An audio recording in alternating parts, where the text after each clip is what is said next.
우리 교회 옆에 테디스 로드가 있죠. 테디스 로드. 지금은 우리 향남에서 굉장히 유명한 랜드마크 같은 느낌으로 되어져 있습니다. 전도를 하다 보면은 이 테디스 로드라는 이 위치가 참으로 많이 좋은 것 같아요. 전도를 하다 보면은 많은 분들이 묻습니다. 교회가 바람만석 교회요? 어디에 있는 교회예요? 물으세요. 그래서 말씀해 드리죠. 그 LPG 주유소 쪽에 보시게 되면은 방충리로 가는 길이 있습니다. 그곳으로 쭉 가시다 보면은 테디스 로드가 있거든요. 여기까지 얘기하면은 테디스 로드요? 라고 하면서 네, 거기 옆에 있는 교회예요. 라고 얘기하곤 합니다. 조금 지난 얘기인데요. 테디스 로드가 생기기 전의 이야기입니다. 또 전도하고 있었습니다. 전도하다가 또 우리 교회 위치를 모르시는 분이 계셨었어요. 그때는 이렇게 말씀드렸습니다. 우리 1지구 쪽에 맥도날드가 있습니다. 그 맥도날드를 등지시고요. 맥도날드를 등지시고요. 그럼 큰 길이 나오는데 그 큰 길 건너편 저쪽 한 15도 정도, 15도 정도 사선으로 보시게 되면은 십자가가 보입니다. 거기가 저희 교회예요. 이렇게 말씀드리니까는 그분이 하는 말이 산속에 있는 교회예요. 이러더라고요. 사진 한번 보여주시겠습니까? 맥도날드에서 봤을 때 우리 교회 모습이에요. 맥도날드에서 봤을 때 우리 교회 모습이 저 모습입니다. 그러니까는 향남에 계신 분들, 또 길 가다가 도로 가다가 저쪽에 교회가 있네라고 하시는 분들은 저 교회는 산속에 있구나 라고 생각할 수 있을 것 같아요. 저도 우리 교회 처음에 이제 면접 보러 왔을 때 사실 깜짝 놀랐습니다. 내비게이션이 가다가 길을 잃어버리는 거예요. 길을 잃어버리는 거예요. 그래도 십자가가 보이기 때문에 십자가를 보고 끝까지 갔던 생각이 있습니다. 지금은 우리 교회 오다 보면은 아스팔트로 길이 쫙 깔려 있기 때문에 참 좋았잖아요. 제가 올 때만 해도 아스팔트가 사실 아니었었습니다. 그냥 흙밭이라고 해야 될까요? 이렇게 모래길. 이 낮은 곳, 어떻게 보면 이 낮은 동산과도 같은 곳, 사진 한번 보여주시겠어요? 사실 아무것도 없는 이 땅, 이 황무지 같은 곳, 이곳에서 하나님께서는 하나님을 예배할 자들의 처소를 준비해 주십니다. 그 누가 상상했겠습니까? 그 누가 계획했겠습니까? 누군가는 하나님의 비전, 보이지 않는 하나님의 비전을 통해서, 아무도 느낄 수 없는 그 비전을 통해서 누군가는 느끼고 이 땅에 교회를 세우게 되죠. 그게 누굽니까? 우리 신앙의 선배들의 신앙 모습이었다라는 겁니다. 우리는 오늘 사실 기적의 현장 가운데에 나와 있는 거예요. 마지막 사진 한번 보여주세요. 우리 하나님의 구원의 사역, 지금도 우리 교회를 통해서 하나님은, 이 사진 아닙니다. 마지막 사진. 하나님은 지금도 우리 교회를 통해서요 구원을 이루고 계십니다. 사진 보여주세요. 없어요? 네, 2부 예배 때 보여드리겠습니다. 하나님은요 우리 교회를 통해서 구원의 사역을 이루고 계십니다. 오늘 이 예배를 통해서요 하나님의 놀라운 비전, 그 누구도 상상할 수 없는 이곳에 교회가 생기고 이곳에서 하나님을 예배할 수 있는 그 놀라운 일들, 오늘 우리는 그것을 하고 있습니다. 우리의 삶, 사실 어떻습니까? 누가 우리를 바라볼 때 저 사람 위대한 사람이야, 멋진 사람이야 라고 말해주면 좋겠지만 사실 우리의 삶은 평범합니다. 하지만 하나님의 비전을 품는 우리들은요 이렇듯 아무것도 없는 우리의 삶 같지만 하나님은 우리를 통해서 구원의 역사를 이루신다라는 겁니다. 그러한 놀라운 비전과 사명이 오늘 이 예배를 통해서 우리의 심장 가운데에 불이 지펴질 수 있기를 간절히 축원합니다. 오늘 말씀을 준비하면서 하나님이 주신 말씀이 그 말씀이었어요. 묵시가 없으면 백성이 방자에 행하거니와 율법을 지키는 자는 복이 있느니라. 하나님께서 분명히 말씀하십니다. 나의 사랑하는 자들아, 너에게 나의 묵시가 없으면 방자하게 될 것이다 라고 말씀하고 있어요. 목사님, 묵시? 방자? 너무 말이 어렵습니다. 제가 말씀해 드릴게요. 이 묵시라는 말이 영어 성경으로 보면 비전이라고 나옵니다. 비전. 우리가 잘 알고 있는 말이죠. 한마디로 하나님의 비전이 없으면 백성들이 방자에 행한대요. 이 비전이 뭐냐면요, 히브리어로 하존이라고 말합니다. 이 하다, 보다 라는 원어에서 하존, 명사로 바뀌거든요. 한마디로 보는 것인데 뭘 봅니까? 하나님의 꿈을 봅니다. 하나님의 역사를 봅니다. 하나님의 놀라운 일들을 봅니다. 비전 씨앗 센터가 옆에 또 지어졌잖아요. 또 근본적으로는 뭘 봅니까? 하나님을 봅니다. 하나님을 보는 것. 그게 뭐다? 비전이다. 나의 백성들에게 하나님의 비전, 하나님을 보지 못하면 백성들이 방자히 행한다. 이 방자히 행한다라는 말은 사방으로 흩어진다, 무질서해진다, 제멋대로 살아가게 된다라는 말입니다. 정리해 보자면 하나님의 백성들에게 하나님을 보지 못하면, 그들이 하나님을 보지 못하면 그들은 제멋대로 살아가게 될 것이다. 한마디로 그들의 인생은 결국 무너진다라는 말씀입니다. 이 말씀 꼭 기억하시기 바랍니다. 이 말씀 꼭 기억하세요. 저는 웨스트민스터 소요리 문답을 참 좋아합니다. 세상에서 이 말, 저 말, 이렇게 살아가야 돼, 저렇게 살아가야 돼, 이걸 따라가야 돼. 또 신학학자들이 이 진리가 진짜입니다, 저 진리가 진짜입니다 라고 자신들의 주장을 막 내세울 때요, 변하지 않고 꿋꿋이 그 자리를 지키는 성경적인 가르침을 꿋꿋이 지키며 나아가는 것이 바로 소요리 문답입니다. 굉장히 오래된 고전 중에 고전이에요. 변함없이 우리들에게 성경적인 가르침을 주기 때문에 저는 이걸 좋아하는데요. 오늘 저는 이 소요리 문답 가운데에 32문과 32문부터 36문까지를 조금 보려고 합니다. 거기에는 어떠한 내용이 나오냐? 저를 따라해 주시면 감사하겠습니다. 구원의 유익, 구원의 유익. 32문부터 36문까지는요, 우리가 예수 그리스도를 통해서 구원을 받는다면 우리에게 오는 유익이 무엇이냐 궁금하지 않으십니까? 이것에 대해서 알려줘요. 보여드릴게요. 우리가 예수 그리스도를 통해서 구원을 받는다면 우리들에게 오는 구원의 유익은 이러합니다. 의롭다 하심, 우리를 의롭다고 하십니다. 이게 뭡니까? 칭의라고 말하죠. 그리고 우리를 자녀 삼아 주심, 이게 뭡니까? 양자됨. 그리고 거룩하게 하심, 뭡니까? 성화. 한마디로 칭의, 양자, 성화, 이러한 유익이 있습니다. 또 우리의 삶 가운데 나아가는 유익은요, 하나님의 사랑을 확신함, 양심의 평안, 성령 안에서의 즐거움, 은혜의 증가, 끝까지 인내함, 이러한 유익들이 있습니다. 근데 이러한 유익들 어떻게 좀 소유하고 싶으십니까? 갖고 싶으시나요? 2분 정도만. 재밌는 것은요, 여기에 있는 유익들 사실 아무 눈에도 보이지 않습니다.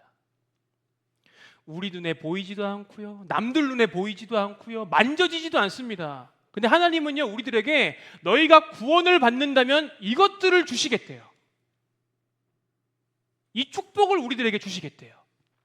보이지 않는 하나님의 축복. 누구만 알 수 있습니까? 누구만 알 수 있습니까? 하나님과 나만 알 수 있어요. 하나님 너무너무 감사합니다. 제가 주님께 구원을 얻어서 너무너무 기쁩니다. 이것을요, 하나님하고 나하고만 알 수 있어요. 근데 이게 너무너무 감사하지만 이게 우리를 또 미치게 만듭니다. 왜요? 이걸 알려주고 싶은데, 전하고 싶은데 방법이 없어요. 근데 우리가 이 유익을 느끼기 시작하잖아요. 내가 정말 내 삶 가운데에 구원의 유익을 느끼잖아요. 그러면 이러한 일들이 생기게 됩니다. 지옥 같은 이 세상 가운데에서 구원의 확신을 가지고, 그래, 나 구원받은 자야, 이 확신을 가지고 당당하게 담대히 살아가게 됩니다. 하나님의 자녀의 정체성이 굳건해지는 거죠. 그리고 세상의 부귀 영화 가운데에 빠져들지 않습니다. 하나님의 거룩을 쫓게 되고요. 고통 속에서 즐거울 수 있습니다. 절망 속에서 하나님을 찬양할 수 있습니다. 찢어지게 가난해도요, 하나님이 주시는 평안이 우리에게 있고요. 힘들고 어려운 상황이 내 삶에 계속되어지지만 그럼에도 불구하고 내 안에 믿음의 증가는 계속되어집니다. 고난의 연속이지만 끝까지 믿음을 가지고 인내하며 믿음을 지키고자 하는 마음이 우리 안에 생겨난다는 거예요.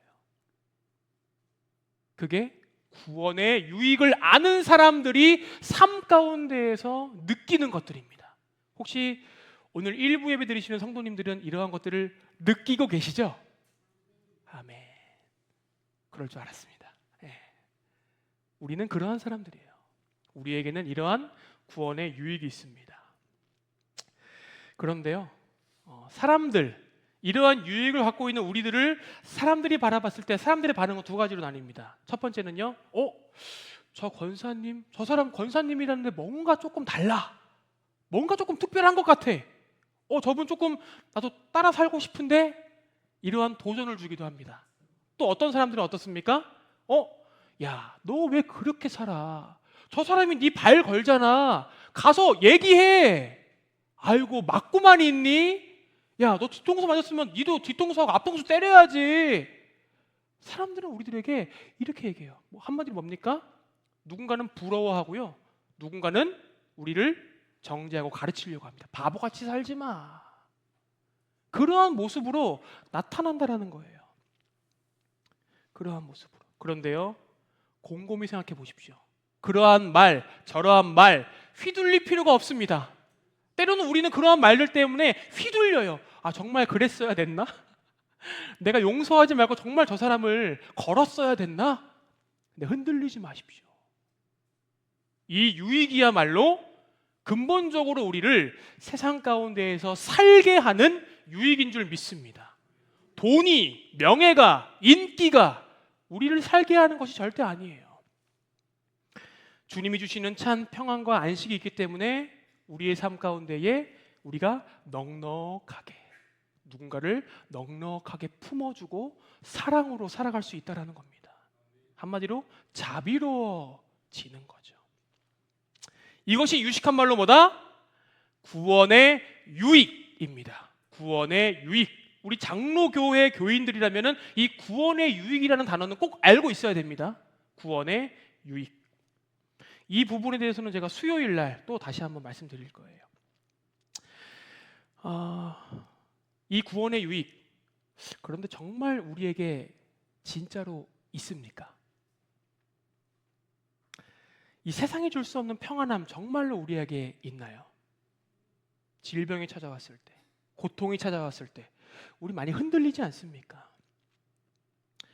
우리는 어떻게 보면은 하나님이 주시는 이 구원의 유익을 붙잡으려고 하는 것보다는 우리 눈에 보이는 돈과 명예와 인기를 붙잡으려고 하진 않았나요? 또 여러분들 가운데에 이 구원의 유익 얘기를 들으니까 나 구원 받았다라고 생각해서 예배를 항상 드렸는데 목사님, 저에게 구원의 유익이 없는 것 같아요. 저 삶은 맨날 힘들고 피곤하고 세상에 절어 있어요 라고 말하는 청년들과 학생들과 성도님들이 계실 줄 압니다. 네, 잘 오셨어요. 그러한 분들은요, 지금 사탄의 유혹에, 사탄의 계략에 넘어간 거예요. 사탄은요, 우리를 이렇게 얘기합니다. 너 교회 가, 괜찮아. 교회 가서 하나님 예배 드려. 그런데 우리 눈을 가려버려요. 영원한 것을 쫓지 말고 세상의 것을 쫓아 하면서 뭘 봅니까? 인스타를 막 봅니다. 거기에 보면 뭐가 나와요? 세상에서 유명 연예인 크리스찬들, 인플루언서 크리스찬들, 수많은 사람들이 많이 나옵니다. 근데 그 사람들이 갖고 있는 게 뭐예요? 믿음도 갖고 있지만 뭐도 갖고 있어요? 돈도 갖고 있습니다. 믿음과 돈, 믿음과 명예, 믿음과 인기, 이 모든 것들을 다 가지고 있어요. 그래서 사람들이 그 사람들에게 좋아요를 막 눌러줍니다. 말씀드리지만 저는 그렇다고 해서 그들을 비난하는 게 절대 아닙니다. 절대 아닙니다. 문제는 뭐냐면은 그러한 사람들을 표면적으로 바라보고 나도 저러고 싶은데 왜 나에게는 믿음만 있는 것인가? 왜 나에게는 돈이 없는 것인가? 왜 나에게는 인기가 없는 것인가? 이러한 갈망을 가지고 살아간다라는 게 문제인 겁니다. 그러한 상황 속에서 그들은 나름 타협합니다. 그래, 믿음 가지고 가야지. 그런데 세상에서 성공해야 돼. 그래, 믿음 가지고 가야지. 그런데 나 인기 좀 많아야겠어. 이러한 타협점들이 점점 우리를 갉아먹기 시작해요. 그래, 신앙생활하면 내 인생 잘 풀릴 거야. 잘 될 거야. 하나님이 그러한 분이 아니지. 이러면서 하나님에 대한 왜곡으로까지도 이어지기 시작합니다. 물론 하나님은 우리들에게 평안과 안식을 주시고 우리가 잘 되길 원하시는 분이세요. 그렇다고 해서 너 믿으니까 성공 이렇게 말씀하는 분은 절대 아닙니다. 근데 문제는 뭐냐면은 그러한 믿음을 가지고 살아가는 청년들과 학생들이 많아진다는 겁니다. 구원에 대한 확신은 있는 것 같아요. 그런데 공허합니다. 우울합니다. 기쁘지가 않아요. 하나님을 찬양하는데 찬양 소리가 안 나옵니다. 아멘이라는 말도 안 나와. 그냥 하는 거예요. 그냥 교회 나오는 겁니다. 이걸 저는 좀비 신앙인이라고 말합니다. 겉은 있지만 속은 텅텅 비어버린 신앙인. 그래서 오늘 우리는요, 다시 성경으로 돌아가야 됩니다. 그들, 보이는 것, 유명한 크리스찬들을 바라보고 그들을 쫓아가는 것이 아니라 보이지 않는 비전, 다시금 우리는 성경으로 돌아가야 되는 거예요. 하나님께서 오늘 우리에게 도전하십니다. 고린도 후서 4장 18절 말씀입니다. 우리 함께 읽어보겠습니다. 시작. 우리가 주목하는 것은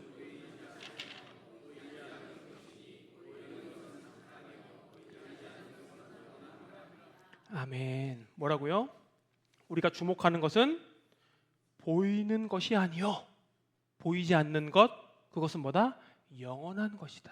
우리가 주목하는 것이 뭐라는 겁니까? 보이지 않는 것, 영원한 것. 뭐예요? 보이지 않는 것 뭡니까? 하나님을 주목하는 거예요. 하나님의 꿈, 아까 말씀드렸잖아요. 비전, 그것을 주목하는 겁니다. 여기서 이 주목하다라는 말이 헬라어로 스코페오라는 말인데요. 스코페오. 네, 거기서 나왔습니다. 스코페오. 저격총에 보게 되면 만원경 있지 않습니까? 사진 한번 보여주시겠어요? 저거요. 에임이라고 말하는 조준, 정렬하는 겁니다. 우리가 조준하는 거예요. 누굴요? 영원한 것을. 주변에 보입니다. 주변에 많은 것들이 보여요. 근데 우리는 조준하는 겁니다. 우리에게 총알 딱 한 발이 있다면 여러분들은 보이는 세상, 인기, 명예, 돈을 조준하시겠습니까? 아니면 보이지 않는 하나님, 영원한 것을 조준해서 트리거를 당기시겠습니까? 주님은 오늘 우리들에게 그러한 도전을 하고 계십니다. 하나님에게 모든 것을 조준하는 그 사람, 우리가 오늘 해야 될 일 명확해졌습니다. 이 땅 가운데에서 주님 영광 위에 살겠습니다. 좋습니다. 그러한 거대한 것 말고요, 우리가 먼저 조준해야 될 대상, 0점을 맞춰야 될 대상, 그분이 누구라는 겁니까? 하나님이라는 거예요.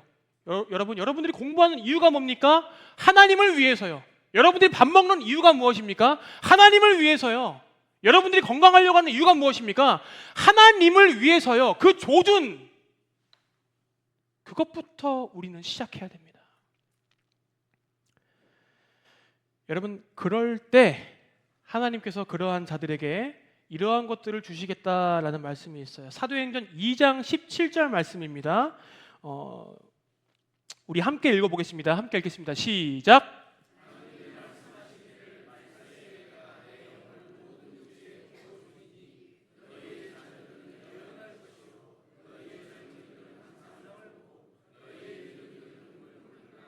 아멘. 하나님이 뭐라고요? 하나님이 하나님의 영을 부어주시겠대요. 하나님에게 초점 맞춰져 있는 그 자들에게 하나님의 뜻을 나타내야 되는 그 마지막 그 시간에 하나님께서는 그들에게 영을 부어주시는데 뭘 주신다고요? 예언, 환상, 꿈. 그런데 답답합니다. 예언, 환상, 꿈 보입니까? 안 보여요. 만져지지도 않아요. 느껴지지도 않아요. 받는 나만 알아요. 주시는 하나님 알아요. 이 관계 속에서 주시는 거예요. 보이지가 않아요.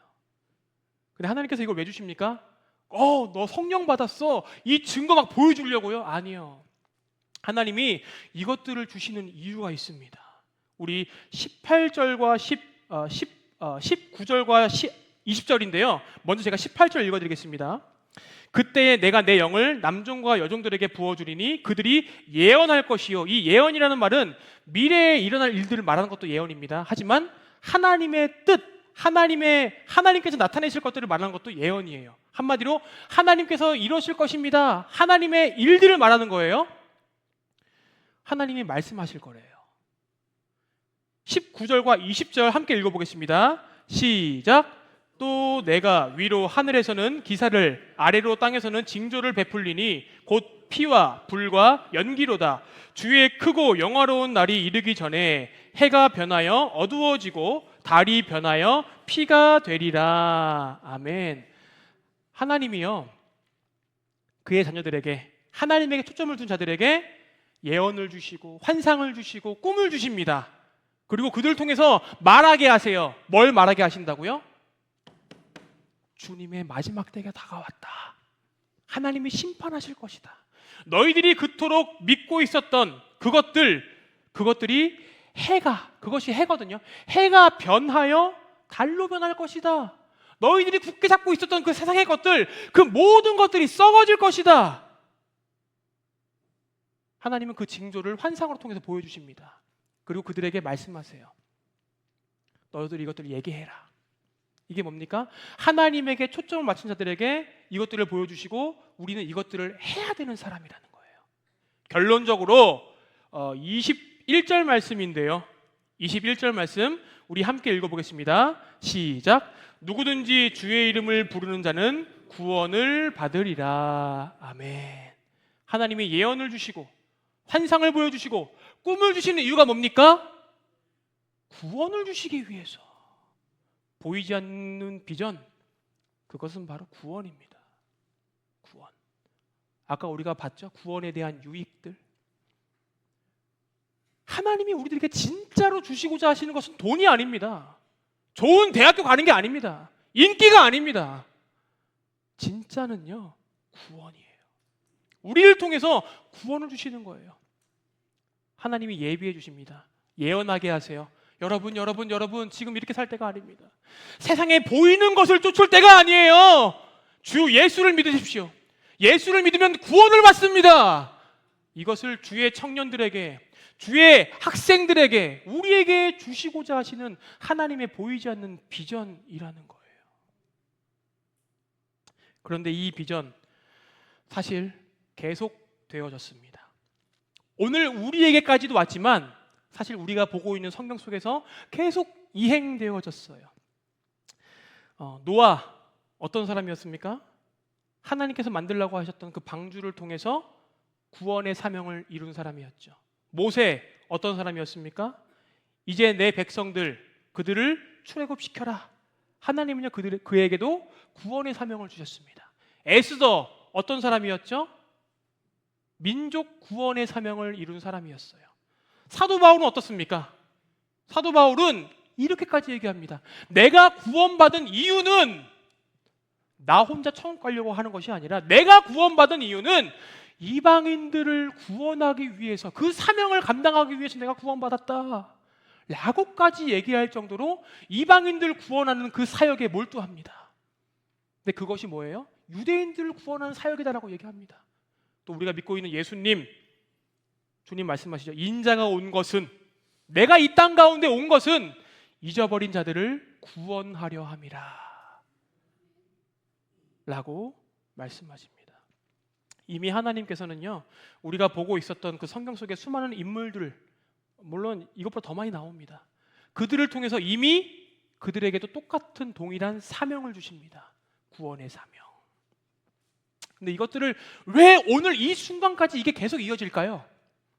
뭘 반증합니까? 지금 아직 구원받지 못한 자들이 많이 남아있다는 거예요. 우리가 뉴스를 보면 어떻습니까? 전쟁과 기근과 핍박. 뉴스, 새로운 소식을 듣고 싶어서 뉴스를 보는데 사건, 사고만 듣게 됩니다. 좋은 소식 좀 듣고 싶은데 어쩜 이렇게 세상이 종말 같지? 다 느끼게 됩니다. 세상은요 이미 죄악의 구렁텅이에 빠졌습니다. 세상은요 이미 어떻게 보면 정말 우리가 바라봤을 때 회복 불가능할 정도로 죄악 가운데 빠졌어요. 왜요?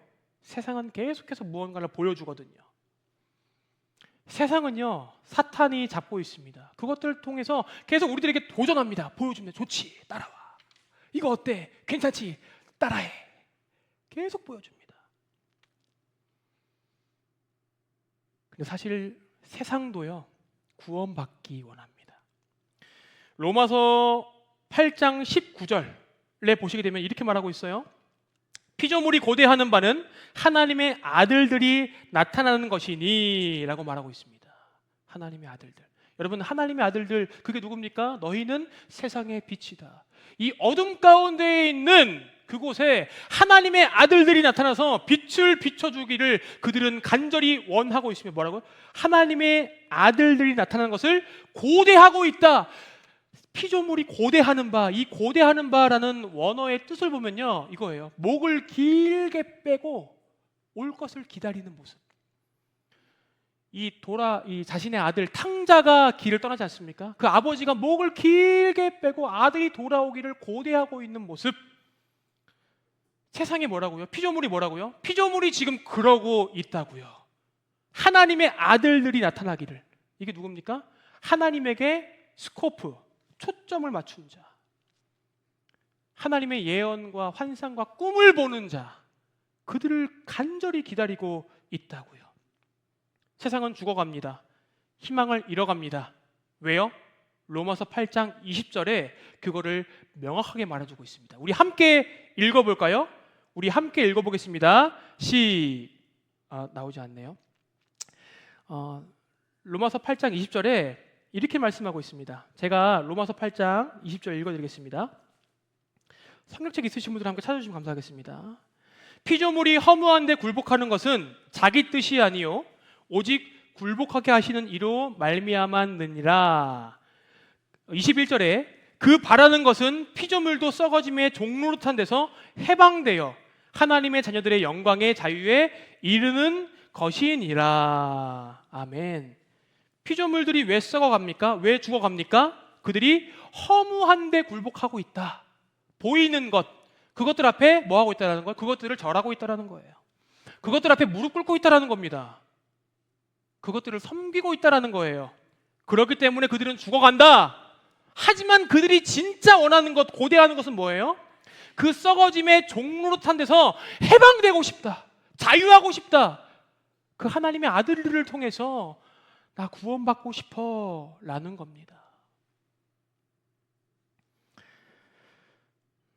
그래서 누군가는요 이 영원한 하나님의 가치, 그것을 붙들고 그 황무지 가운데로 나타나는 겁니다. 우리 바람반석 교회가 이 황무지 땅에 교회가 세워질지 누가 알았겠습니까? 근데 이 황무지 땅에 그 하나님의 초점을 맞춘 그 사람이 이곳으로 왔습니다. 하나님의 꿈을 발견했어요. 그리고 실행합니다. 그랬더니 구원을 이루는 교회가 생겨난 것처럼 그 황무지한 세상 가운데에 우리가 나아가야 합니다. 하나님의 비전, 그 비전을 우리가 품고 나아가야 하는 것, 그 구원의 사명을 우리가 해가야 된다는 것입니다. 근데 여러분 어때요? 할 수 있겠습니까? 아멘. 우리가 이것들을 하려면요 정말로 필요한 것 두 가지가 있습니다. 어떻게 보면 세 가지인데요, 두 가지 말씀드릴게요. 이것은요 우리의 힘으로 할 수 없어요. 하나님이 이 말씀 주시더라고요. 요한복음 15장 4절 말씀입니다. 우리 함께 읽어보겠습니다. 시작.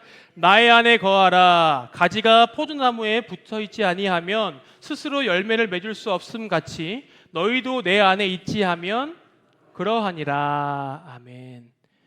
우리가 하나님께 붙어 있어야 됩니다. 우리가 하나님께 붙어 있기만 하면 뭐가 생겨요? 열매가 생겨요. 열매가. 근데 이 붙어 있는 것, 행위에 대해서 제가 말씀드릴게요. 첫 번째는 기도예요. 우리 다 한번 눈 한번 감아 보시겠습니까? 눈 한번 감아주세요. 네, 한번 감아주세요. 그리고 기도하는 마음으로 한번 들어주시기 바랍니다. 눈을 감으면요, 세상에 어떤 것도 보이지 않습니다. 내가 자주 봤던 것들에 대한 잔상은 보일 수 있어요. 근데 그것은 진짜가 아닙니다. 가짜예요. 사실 하나님께 기도해야지 하면서 우리가 마음을 정한 뒤 눈을 감는 행위 자체가 굉장히 고귀한 행위입니다. 그 행위 자체가 믿음의 선포예요. 주님, 육신의 시선을 접습니다. 보이지 않는 시간, 아무것도 보이지 않는 이 시간에 영원하신 하나님께 제 초점을 맞춥니다. 하나님, 저에게 비전을 주시옵소서. 하나님의 꿈을 주시옵소서 라고 우리는 기도하면서 하나님께 붙어 있어야 돼요. 눈 감아주세요. 눈 뜨지 마세요. 그러면서 두 번째입니다. 성령님의 도우심을 간절히 구해야 돼요. 하나님, 성령 하나님 저를 도와주세요. 세상을 이길 수 있는 힘을 주세요. 저의 주인이 되어주세요. 주님 말씀에 순종합니다. 어떠한 시련이 와도 성령님, 주님만을 의지합니다. 예수님의 이름으로 기도합니다. 아멘. 이제 눈을 떠주세요. 어떻게 좀 뭔가 달라져 보입니까? 여러분, 이게 기도예요. 눈을 감아버리는 것. 막 많은 얘기를 하는 게 기도가 아니라요, 우리의 육적인 눈을 감아버리는 것 자체가 기도입니다. 그리고 누구를 의지해요? 하나님, 성령님, 예수님. 그분을 의지하며 나아갈 때 비전이 생기게 돼요. 마지막입니다. 3일 전에 저하고 같이, 저는 이제 목사이기도 하지만 찬양 사역을 합니다. 아시죠? 저한테 1집이 있습니다. 정규 1집이 있습니다. 한마디로 공인 가수예요. 근데 무명 가수예요. 허락이라는 곡이에요. 제가 또 유튜브를 운영을 하는데 저하고 함께 찬양 사역을 하는 그 집사님이 계세요. 작곡가 집사님이 계신데 그분하고 연락을 자주 하는데 연락이 왔어요. 목사님, 제 동생이 마라톤을 하다가 지금 쓰러졌습니다. 굉장히 건강했대요. 마라톤 막 풀코스도 뛰고 막 그랬던 분인데, 성환이라는 형제인데, 목사님 지금 그 친구가 쓰러져가지고 응급실에 입원했습니다. 죽게 생겼어요. 막 다 오라고 가족들 다 불러 모았대요. 간 수치가 무려 10,000까지 올라갔대요. 간하고 신장이 지금 다 완전 다 죽어버린 겁니다. 지금. 그래서 하나님께 기도했답니다. 하나님, 제가 이 얘기는 벌써 한 몇 주 전에 받았고요. 계속 기도하고 있었어요. 근데 3일 전에 연락이 온 거예요. 그거에 대해서 조금 더 말씀드릴게요. 이제 집사님이 이제 그 얘기를 듣고 기도를 계속 하신 겁니다. 하나님, 어떻게 해야 됩니까? 근데 이 집사님의 특징이 뭐냐면은 기도하면은 하나님께서 말씀을 주시는데 성경 말씀을 주시는 거예요. 한 구절 이런 말씀들. 근데 하나님이 그 말씀을 주시다라는 겁니다. 하나님께서 집사님에게 말씀 주셨는데 데살로니가전서 3장 8절 주셨대요. 이게 뭐냐면은 너희가 주 안에 굳게 선즉 우리가 이제는 살리라. 집사님이 이 말씀 주셨는데 살리라, 여기만 또 살리라. 산다. 나 주 안에 있잖아. 산다. 이 믿음을 갖고 병원 의사 앞에 갔답니다. 의사가 그러더래요. 이제 이분 죽습니다. 가족들 다 모아주세요. 근데 집사님이 마음 가운데에서 막 그게 막 샘솟더래요. 내가 받은 말씀 얘기해야겠다. 잠시만요, 선생님. 저는 목사도 아닙니다. 저는 선교사도 아닙니다. 근데 하나님께서요, 저에게 이 말씀을 주셨습니다. 그러면서 너희가 주 안에 선즉 너희가 주 안에 굳게 선즉 우리는 이제 살리라. 이 말씀을 주셨습니다. 저는 이걸 믿습니다. 제 동생 죽지 않습니다. 라고 미친놈처럼 얘기했대요. 의사가 죽습니다. 지금 가망이 없어요. 아니요, 삽니다. 예, 누구 한 분만 제 말 좀 들어주세요 라고 막 얘기했대요. 그런데 옆에 보니까 재수 씨가, 결혼하신 분인데 재수 씨가 자기를 이렇게 보고 있더래요. 지금 이 시간에 누구를 제일 살리고 싶은, 내 남편이 살아났으면 좋겠는 거예요. 근데 의사는 죽겠다 그러고, 이 오빠는 산다는 거예요. 그 소리를 듣고 싶은 거예요. 네, 제가 듣고 있어요 이랬대. 제가 듣고 있어요. 이제 그러고 나서 시간이 조금씩 지납니다. 여전히 이제 생명은 붙어 있는데 지금 거의 죽은 목숨인 거죠. 그래서 수면을 시킨 다음에 중환자실에서 치료를 계속 했답니다. 병원에서. 그때부터 하나님이 또 말씀을 계속 주시는데 야고보서 5장 14에서 16절 말씀을 또 주시더래요. 그게 뭐냐면은 의인의 간구는 들어주신다. 기름 부으심으로 장로들을 데리고 와서 기도를 받고, 이 말씀을 주셨는데 그분이 선한목자교회 다니시거든요. 그때부터 교회 장로님들, 목사님들, 집사님들 오셔가지고 기름 부으심의 기도를 막 하신다라는 거예요. 그러더니 그러한 모습들을 보면서 그의 가족들의 믿음이 변화되기 시작하더랍니다.